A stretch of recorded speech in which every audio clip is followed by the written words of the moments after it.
Today I'm going to show you the correct way of frequency separation in Photoshop. So let's get started.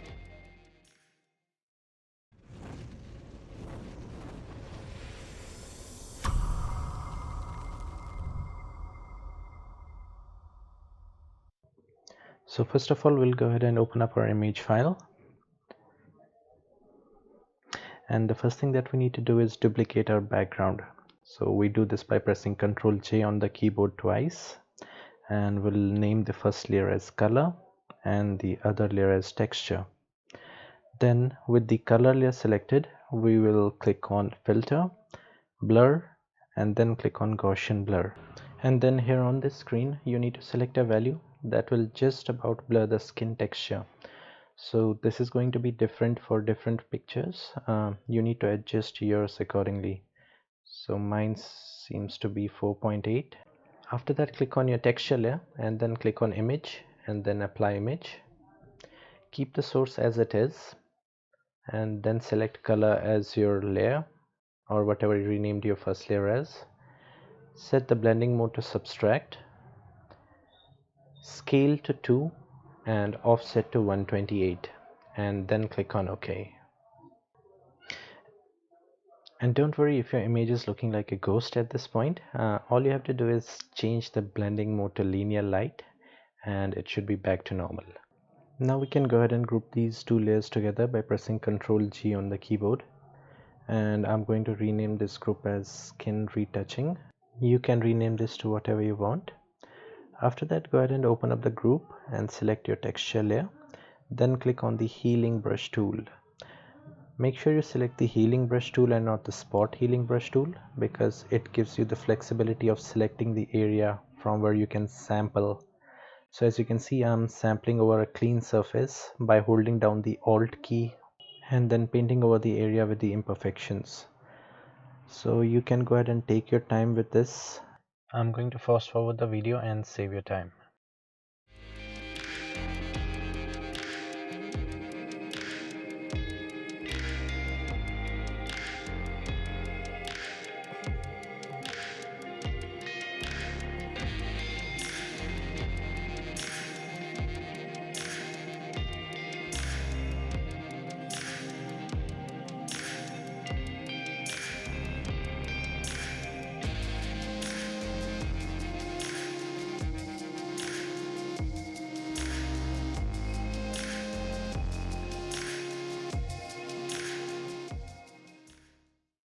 So now as you can see, the skin is already looking much better just by removing the disturbing elements in the texture layer.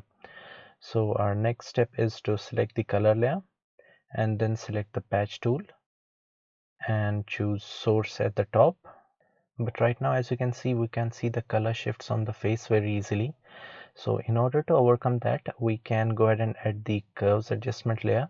This is not actually required for frequency separation, but I'm using this to make the process easier. So here we can drop the midtones like this so that we can see the problematic areas more clearly. So now that the color shifts are easily visible, we will select our patch tool, make a selection and drag it to the area where you see the correct colors.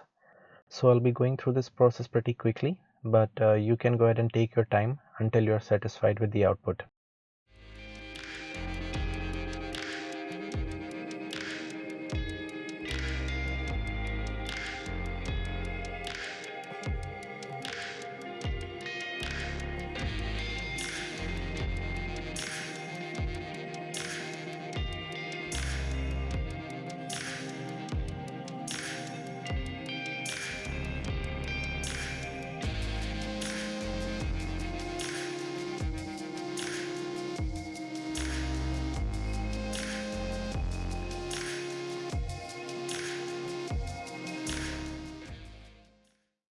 So now as you can see, I'm almost done in fixing the color shifts on the face, and this is not perfect in any means as I did it pretty quickly for the video's sake. I've just turned off the curves adjustment layer, and here's the before and here's the after. So you can see there's a huge difference. Now we can go ahead and delete the curves adjustment layer as we don't need it anymore. So with the color layer selected, click on the lasso tool on the left and make a selection on the model's face.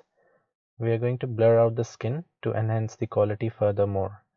To do that, we'll click on Filter, Blur, Gaussian Blur.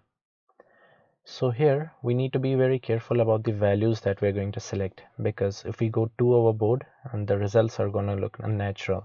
So for this image, 8.8 seemed to look pretty nice, so I'm going to go with that. And I also have a shortcut key set to Control Alt F, so I don't have to constantly go to Filter, Blur, Gaussian Blur. And I'm going to speed up the process for you.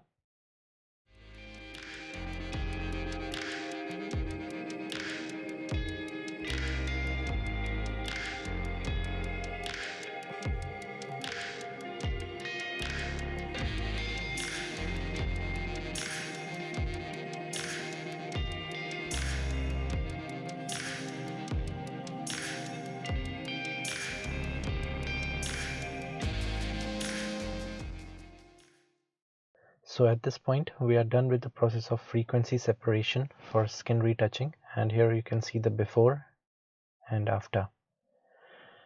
At this point, you can stop with the process, but if you want to further enhance the image, we can start by enhancing the lips and the eyes.